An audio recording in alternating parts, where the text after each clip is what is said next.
एक बर्तन में दूध और पानी का मिश्रण 8:7 के अनुपात में है, जबकि दूसरे बर्तन में दूध और पानी का मिश्रण 7:9 के रेशो में। दोनों बर्तनों के मिश्रणों को किस अनुपात में मिलाया जाना चाहिए जिससे कि परिणामी मिश्रण में पानी और दूध का अनुपात 9:8 हो। ये तो साफ साफ दिख रहा है कि ये मेथड ऑफ एलिगेशन का एक केस है। और जो आपकी चैप्टर शीट है उसमें ऐसे 4-5 क्वेश्चन है रेशो वाले, सेम यही क्वेश्चन है, सिर्फ यहाँ डेटा चेंज है और कोई चेंज नहीं है। तो हम इस सवाल को कैसे करेंगे? दूध और पानी का मिश्रण है 8:7 के रेशो में, तो या तो दूध के बेसिस पर इस क्वेश्चन को सोल्व कर लीजिए या फिर पानी के बेसिस पर कर लीजिए, मतलब रेशो के आधार पर मत कीजिए।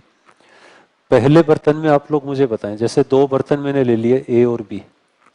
पहले बर्तन में दूध कितना है? 8:7 का रेशो है, यानी दूध 8 है कितने में से? 15 में से।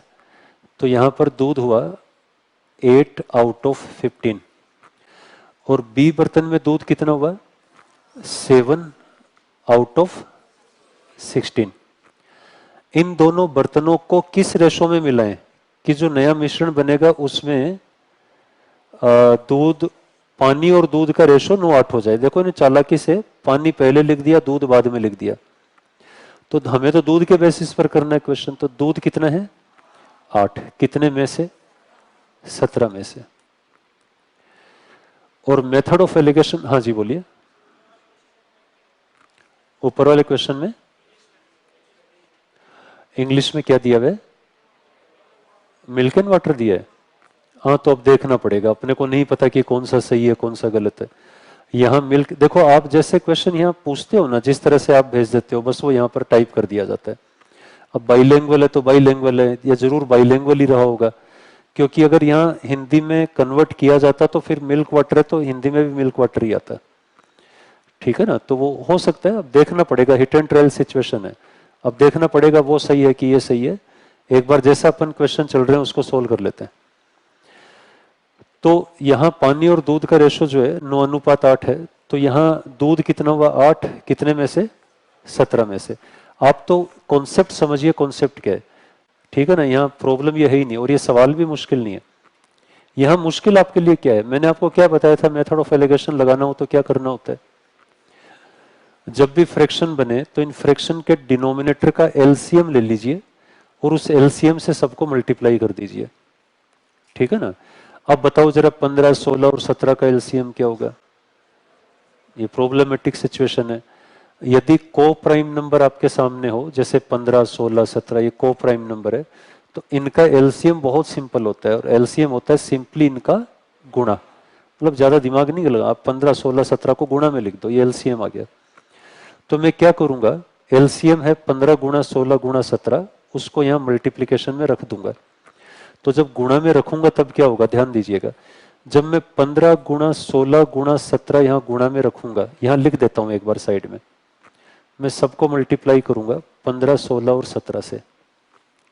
तो जब इस 15, 16, 17 से यहां मल्टीप्लाई करूंगा तो क्या 15 से 15 कटेगा, और यहां गुणा में कौन आएगा? 16 और 17। यहां 16 से 16 कटेगा, यहां आएगा 15 गुणा 17। यहां पर क्या होगा, 17 से 17 कटेगा और क्या आएगा? 15 गुणा 16। मैं हमेशा बोलता हूं कि कैलकुलेशन को कंपोजिट मोड में रखा करो, ठीक है ना। अननेसेसरी डेटा इसे मल्टीप्लाई करना, कैलकुलेशन करना स्टेप बाय स्टेप, वो सब मत किया करो। अब आंसर आएगा, इन दोनों का डिफरेंस हम यहां लिखेंगे, इन दोनों का डिफरेंस यहां लिखेंगे, ये साइड में रखते हैं।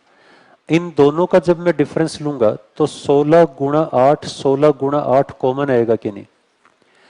तो इसमें से जब इसको घटाऊंगा तो 16 इंटू 8 128, ये कॉमन आया, अंदर बचेगा 17 माइनस 15 यानी 2, तो 128 गुणा 2। बताओ यही बनेगा कि नहीं?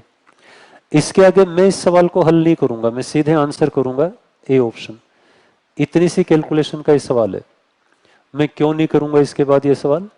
क्योंकि जब यहाँ 256 आ गया तो मेरा जो आंसर आएगा वो या तो 256 आएगा या फिर 256 का कोई ना कोई फैक्टर आएगा। तो फैक्टर भी मुझे कहीं नहीं दिख रहा, 256 ही दिख रहा है। तो सोचो कितनी लेंदी कैलकुलेशन का सवाल है जिसे हम बिल्कुल कॉमन सेंस से कर सकते हैं। क्लियर है पॉइंट? अब कंप्लीट कर लेते हैं, सवाल तो हो चुका अपना, इसको कंप्लीट कर लेते हैं। इसमें से इसको घटाएंगे तो मैं क्या कॉमन ले सकता हूं, देखो जरा, 15 कॉमन ले सकते हैं।